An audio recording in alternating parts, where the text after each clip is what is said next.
You mentioned burning calories there. One of the thoughts around the calories in, calories out model is that you can just exercise. And if you burn 1,000 calories exercising, then that gives you a little bit of a reserve there to eat more, for example. Yeah, and it's probably a very, very small effect for a couple of reasons. So we know that if you exercise, and I say this, exercise is really good for you in a number of ways: flexibility, strength, core, all kinds of things. So very, very important. But in terms of weight loss, it's actually a very, very small effect. Why? Because one, the amount of calories you burn during exercise are simply not that high. So if you look at, if you do walking, I mean, if you did 8 hours of high intensity exercise, yeah, you're going to burn a lot of calories. But most people I deal with, which are sort of middle aged and higher, you're talking about sort of a quick walk or, 45, half an hour, 3 times a week sort of thing. And if you ever go on the treadmill and you ever watch the calorie counter on the treadmill, it goes up very, very slowly, right? You'll do half an hour and it'll be up to like 120 calories or something like that, right? So that exercise really didn't burn off very many calories. It's the amount that you'd get in a couple of cookies, for example, right? So it's just numerically, it's just very small. So if you're taking in, if your body is normally using 2,000 calories, with your brain generating body heat, your heart, your lungs, your liver, they're using 2,000 calories, and now you go up to 2,100 calories. Well, percentage wise, it's not a huge deal, right? The other problem with exercise is that it tends to actually cause you to eat more. So again, we've had decades of study for this. If you exercise, during the exercise, you have reduced appetite. So you have exercise, it's called exercise-induced anorexia. So in the middle of a basketball game, you don't suddenly go, "Oh, wow, I'm really hungry," right? Because your blood is flowing in your in your muscles and so on. You're not thinking about the hunger. So hunger actually goes down during exercise. But after exercise, we see this rebound. So we see that people are actually more hungry after exercise.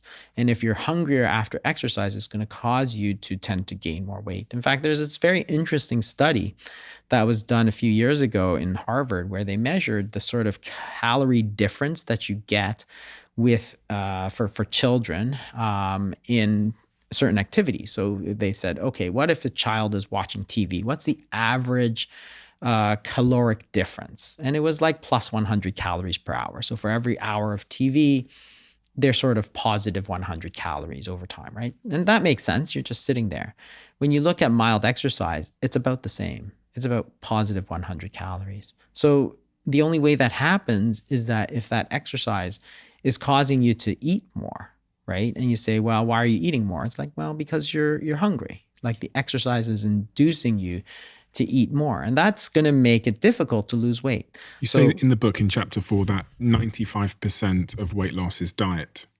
Yeah. And that's the reason why exercise is very hard to exercise enough to lose weight. And that's not to say that you shouldn't exercise.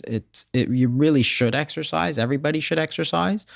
But if you're trying to lose weight, you still got to focus on the main topic, which is the foods that you eat, which is not just the calories. It's about the types of food that you eat, which is going to affect the hormonal balance, and also how often you eat. If you're eating all the time versus if you're only eating very infrequently, then you're going to have a different hormonal balance that is going to affect your weight as well. An American survey of more than 60,000 adults and children revealed that in 1977, most people ate 3 times a day. By 2003, most people were eating 5 to 6 times a day. Yeah.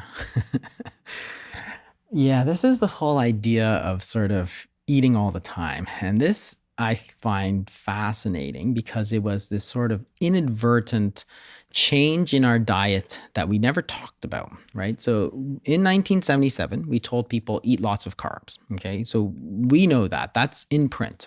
For sure, the American government said eat 55 to 60% carbs, eat less fat.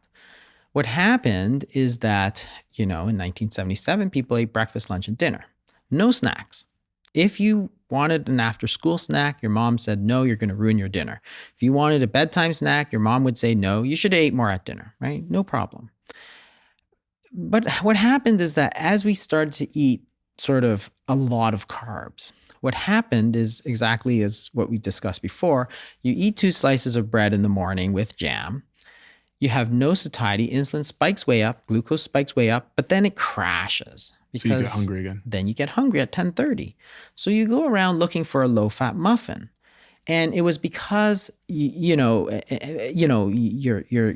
sugars are going down, your insulin's going down.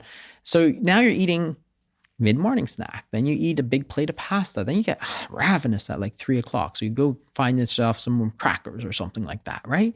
And then so now you're having a mid-morning snack, you're having mid-afternoon snack, then you're having a bedtime snack. And that's the average American by 2003 is eating 5-6 times a day. But they're saying, hey, I'm eating so low fat. This must be the right way to eat. This must be good for me. So now this snacking becomes institutionalized, whereas pre-1977, snacks are an indulgence, right? It's not something good for you. It's something bad for you, but hey, once in a while you indulge. Then it becomes institutionalized as something that every single one of us should be doing. And we should never be without food for more than an hour and a half. Let's think about this very simply, okay? So if you eat, your insulin's going to go up, your body's going to store calories because you told it to. If you don't eat or if you fast, your body is your insulin's going to go down. You're going to bring those calories back out of storage, right? So you're going to burn calories. You eat, you store calories. You don't eat, you burn calories. Very simple. So why would you want to eat all the time? That makes no sense at all. If you want to lose body fat, you actually need to extend the period of time that you're not eating. In other words, extend your fasting period and get rid of all the snacks in order for you to have enough time that your insulin is low. When insulin is low, it's going to allow fat burning, which is going to allow you to pull those calories back out.